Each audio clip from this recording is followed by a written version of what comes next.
God has a plan. He not only has a plan for your life, but he has a plan for all humanity, all history, for everything. And he has been working throughout history to work out his plan. In fact, history is his story. Okay? God, our God, we are his people, baptized in his name. We are a part of his plan. And it's a good news plan. We have a good God. And the plan is good news. And he has revealed to us the most important parts of this plan. In Jesus Christ, his Son, and through his scriptures, he's revealed to us the plan. Now, he has not revealed to us the intimate details. That is, whether or not when you get up in the morning you should have oatmeal or toast. Okay? He knows what you're going to have. That is part of his plan. However, those intimate details and the specifics, he has not revealed to us. However, the larger parts of his plan, creation through his Son, Jesus Christ, redemption of the human race through his Son, Jesus Christ, the consummation of all things, when Jesus returns and everything like that, our salvation through Jesus' death and resurrection, Jesus sitting at God's right hand, ready to come at any time and restore all things to God. These are the major parts of the plan. In fact, we rehearse the plan every week when we say the creed. We say, one of two, three creeds at some times. That is the plan. Now, here's the thing. The plan contains some very scary stuff. I say it that way because I think it's important that we understand that God is dealing with our enemies in this plan. He's dealing with the devil. He's dealing with sin. He's dealing with evil. He's dealing with the world. Okay? He's also dealing with the entire expanse of time in history. He's dealing with nations and leaders and kingdoms that rise. And he's dealing with all of these things. He's dealing with the cosmos that he has made. The planets and the stars and the universes and the galaxies, everything. So he's dealing with all of that. And because he's dealing with life and death and the entire whole of everything, there are some scary things that happen. Okay? Sometimes, from our perspective, sitting here in Mississauga, right? And we look out, from our perspective, it seems like it's chaos. It seems like it's wild. What's happening? But God has given us peace because he's told us, listen, here's the plan. Here's how it began. Here's how I redeemed things through my Son, Jesus Christ. Here is how I'll bring everything to completion through Jesus Christ when he comes in the end. And there's a new heaven and a new earth and paradise for my people to live in. So we have that. But along the way, some big things are going to occur. And Jesus does not want these things to shake our faith. He doesn't want these things to make us all of a sudden, think, oh, it's chaos. There's no plan of God. Or, oh, how can God be kind and merciful and if he's letting that happen? He knows how our minds work. And so he gives us today in the gospel lesson a real rundown of all the things that are going to happen between his resurrection and ascension into heaven, where he now rules at God's right hand, and his second coming, when he returns to complete the entire plan. And so let's walk through that today so that you, as a Christian, can be at complete peace whenever anything happens in your family, whenever anything happens in the world around you, whenever anything happens, you can have complete peace knowing, guess what? Jesus told me this was going to happen. I don't have to let this shake my faith. This can actually encourage me because, look, Jesus said it was going to happen. So let's start. Verse 5 of chapter 21. Some of his disciples were remarking about how the temple was adorned with beautiful stones and with gifts dedicated to God. But Jesus said, as for what you see here, the time will come when not one stone will be left on another. every one of them will be thrown down. Please understand that that temple was the center of the Jewish faith. Okay? That was the epitome, that was everything. Now, it wasn't the original Solomon's temple. Solomon's temple got destroyed hundreds of years earlier than that. It was King Herod's temple that he had rebuilt. And it was a grand, beautiful thing. And all of the Jewish festivals were celebrated there, and the sacrifices were made there. There was, the Holy of Holies was there. It didn't have the Ark of the Covenant anymore because the Assyrians came in hundreds of years earlier and took it, and the first temple was destroyed. Okay? However, this was the center of the Jewish faith. And Jesus said, it's going to be destroyed. Not one stone left upon another. Don't let that shake your faith, says Jesus. Don't let it shake your faith. Right? Right now, if you went to Israel, you would not see that temple. Because in 70 AD, it was torn down. And not one stone left upon another. And right now there is a mosque called the Dome of the Rock built on that Temple Mount. And the only thing left of Herod's temple is what they call the Wailing Wall, a foundation stone. That's Herod's temple. Nothing's left of Solomon's temple. It's gone. Now you can imagine what that would have done to the disciples. God's temple getting torn down. Right? But Jesus told them it was going to happen so that when it happened, it wouldn't shake their faith. They're like, what does this mean, Lord? No. Okay, Jesus, he died for my sins on the cross. He rose from the dead. He ascended into heaven to God's right hand, and he's going to come and take me home one day. That's done. Right? Now, for us as Christians, sometimes we look at the worldly structures of the church, the buildings, the polity, and everything like that. And even the pastors.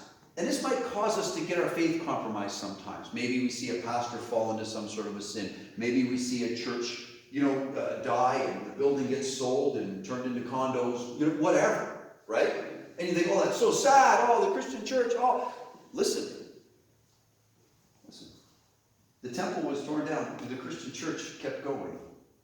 Okay? The Christian church has been through thousands of years. It's going to keep going. So when you look at the things of this world, and they come and they go and they pass away, your faith, Jesus says, don't worry about it. Just keep your eyes fixed on me. All that other stuff, that's externals. I've taken care of your salvation. So when you see things happen that compromise your faith, Jesus says, look to me. Look to what I've done on the cross for you. God's in control. I've told you this is going to happen. Let's continue. The next section. Teacher, they asked, when will these things happen? And what will be the sign that they are about to take place? He replied, watch out that you are not deceived, for many will come in my name claiming, I am he, and the time is here. Do not follow them. The next thing that's going to happen is people are going to come and they're going to claim to be Jesus. Okay? They're going to claim to be Christ. I'm Jesus. And they're going to lead many people astray. And this may cause Christians to say, oh my goodness, Lord, what's happening? Jesus says, listen, I've told you this is going to happen. It's all part of the plan. God is still in control. He will work it out. Don't worry about these things. Okay? By the way, if anyone comes and says they're Jesus, Jesus has told us very clearly that when he comes, you will not have to worry about it. You will not have to ask any questions. You will not have to call me and say, Pastor Jeff, your guy says here's Jesus, and I just wondering what you think. No, if you do anything, you'll be calling me and be going, Pastor, Jesus is here. Like, that's the way it's going to be, okay? The Bible is really clear on that. Really clear. So it's important that we understand that. All right? The other thing is false prophets are going to come. People that try to lead you astray. And Jesus has told us this so that it doesn't compromise your faith. Look, it's right here. So you're going to be, oh, it's all chaos. No, it's not. It's all part of the plan of God. We might not understand why God allows certain things to go the way they go, but he knows. We can trust him. He's been doing it since the beginning. Okay? He knows what he's doing. And so one of the things the false prophets will say is that Here's, they'll either say, oh, Jesus has already come, and you missed it. Or they'll say, he's coming on this date. The minute somebody brings up Jesus is coming on this date, all you have to do is go, false prophet. Right? Because Jesus has said no one knows when he's coming. The time or the day. And when people try to predict it, they become false prophets. Right? And so it's really important in that regard. Jesus has told us, do not allow that. Jesus is still on the throne. God is still in control. His plan is still going through. And this is the thing that we constantly have to remember as Christians. God's plan is happening right now. And he will see it to the end. That will give you so much peace. Let's keep going. Then Jesus says, when you hear of wars and revolutions, do not be afraid. These things must happen first, but the end will not come right away.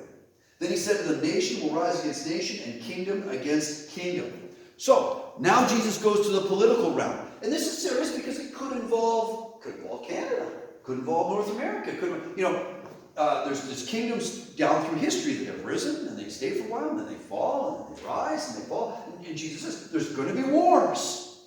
Don't let that compromise your faith. I still died for your sins. I still rose from the dead. I'm sitting at God's right hand. It's all part of the plan of God. It's all in control. Now, obviously, wars are terrible things. They really scramble everything.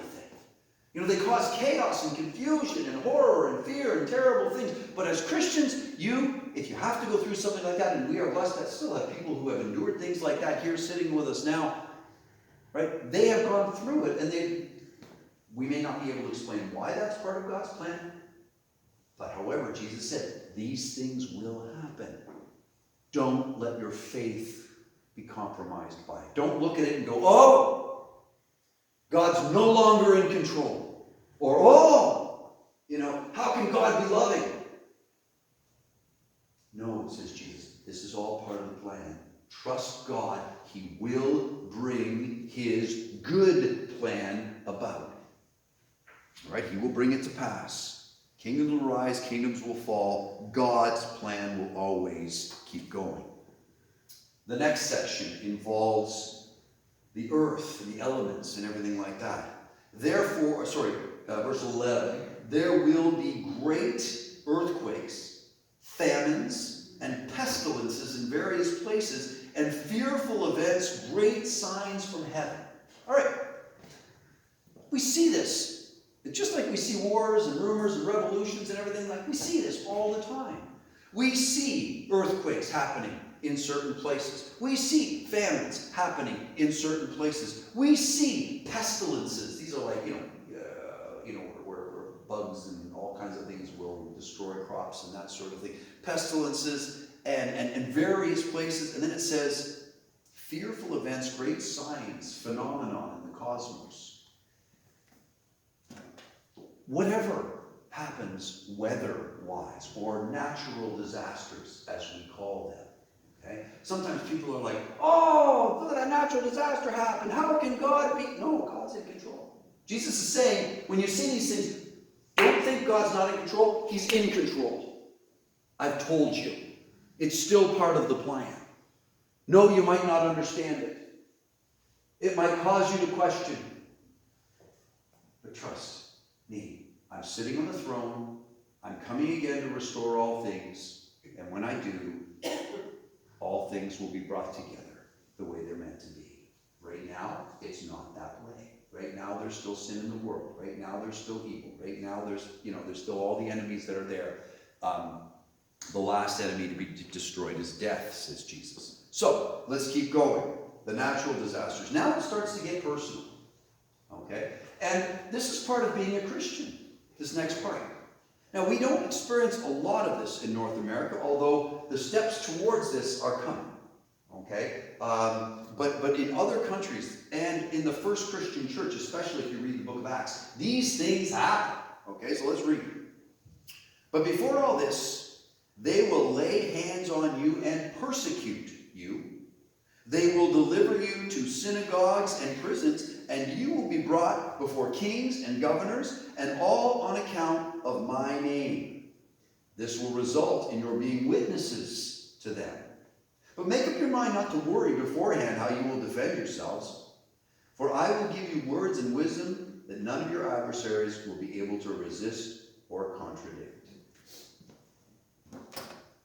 The Christian church will be persecuted, says Jesus. Again, it's important that we understand that this is something Jesus says is going to be a part of being a Christian. Persecution. Okay? And the reason we have to understand it is because we might be tempted to think, oh, well, if God is really the one true God and we're worshiping his son Jesus Christ, then how can he let his church get persecuted? Right? How can he allow that? The interesting part is that, do you know that the church grows the most when it's persecuted? It grows the most when it's persecuted. In North America, it's not persecuted. You know what the attendance numbers in church are doing? Yeah. In areas where the church is persecuted, the numbers just keep going up. Right? It's watered by the blood of the saints because you look a lot like Jesus when you're ready to give your life for what you believe. Right? You look a lot more like Jesus when you're ready to suffer for what you believe. And Paul, I should say Luke actually says in this passage, it's really interesting. He says, if you're brought up before rulers or kings or judges or whoever, he says, it's all part of my plan that you would be a witness to them. Look at verse 13. This will result in your being witnesses to them. This is part of, Jesus is like, this is all part of the plan. You're going to actually be witnesses. You're going to tell them about me, my death, my resurrection, God's plan. You can tell them that. That word witness up there, in Greek it's martyreo. It's the word from which we get our word martyr. You'll be brought up and you will be martyrs before them. And the neat thing about this is, I like this passage because I have to sit down, I have to study, and I have to write and put together a sermon every week, and I really have to think about it and put a lot into it and everything like that. If I ever get brought up there, like with that, I don't ever have to write, I don't have to study, I don't have to think about it. I can play games on my phone all the way up to the moment that God tells me to speak, because it says right there, don't even worry about thinking about beforehand what you will have to say before them. He says, I will give you a mouth, and I will give you the words to say and wisdom that no one can even. So God literally says, make up your mind not to worry beforehand about how I will give you the words. It's a great thing. It's the only sermon I will never have to prepare for. The Lord decides that. I'm looking forward to that day. That'd be really neat. It's when you think about it, it's really cool. God's like, I will be there with you. I will give you words. This will all be part of my plan. God is in control. Jesus is on the throne. Think about it, folks. It's really, and if you look in the book of Acts, when the church is persecuted, God does that. He gives them the words. He fills them with his Holy Spirit. He helps them to make that witness. And in the face of death, they make it. It's incredible. Pray God gives us the grace to do that when the time comes. Keep going. It says, you will be betrayed even by parents, brothers, and relatives, and friends, and they will put some of you to death. Okay? If you see Christians, I think it was the Toronto Star put out about 10 years ago, the number of Christians that year, at least the documented ones, that had been martyred, killed for their faith. And I always ask people, how many Christians do you think every year get martyred for their faith?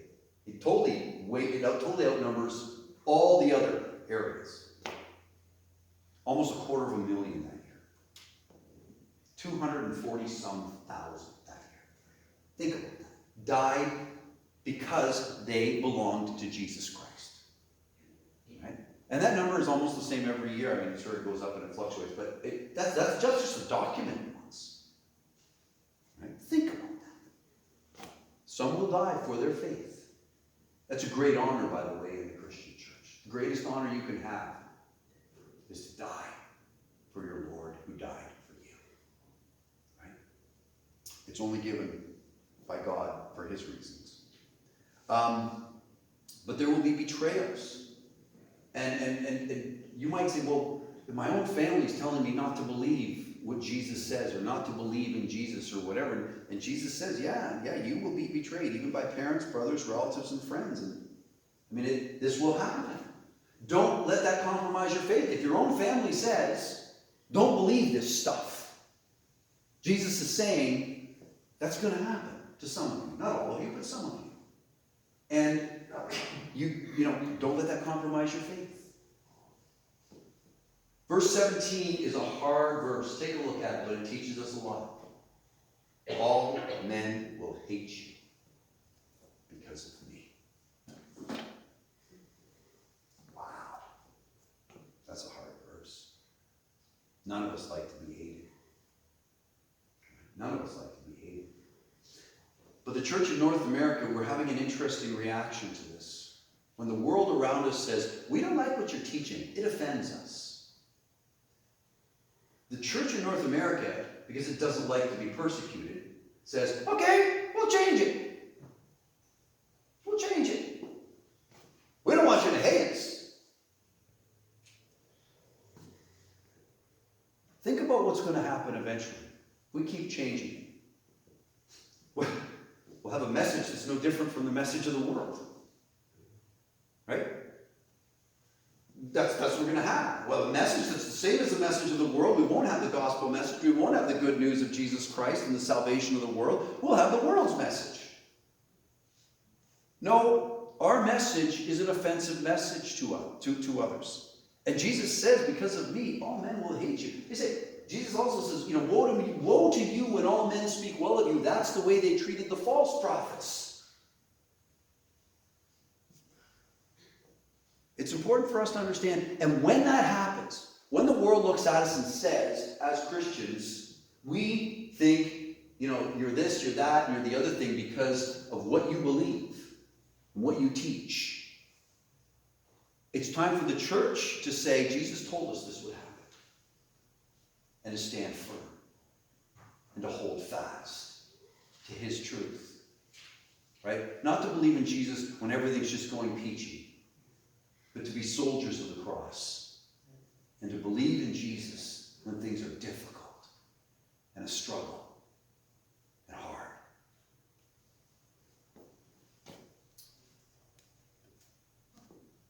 Jesus says then, but not a hair of your head will perish. You are God's children. You are baptized in his name. You are filled with his Holy Spirit. You have been united to Jesus Christ. He has paid for all of your sins. He has filled you with his Holy Spirit. You are his. God is your Father. You are his children. You are his church. And nothing can change that. And so Jesus says, not a hair of your head will perish. You will be saved. You will be saved. God will bring you to the new heaven and the new earth, paradise. Just as surely as Jesus promised the thief on the cross, today you will be with me in paradise. God promises you, you will be with him in paradise. Finally, by standing firm, you will gain life. Standing firm means you hold on to Jesus, knowing he's holding on to you. You stand on his word, knowing that his word is giving you faith and giving you hope. Right? Brothers and sisters, do not let what happens in the world compromise your faith. Look to what Jesus says and let it give you peace and hope as you wait for Jesus to come again and bring about the new heaven and the new earth and the paradise that he has promised us as his people. In his name.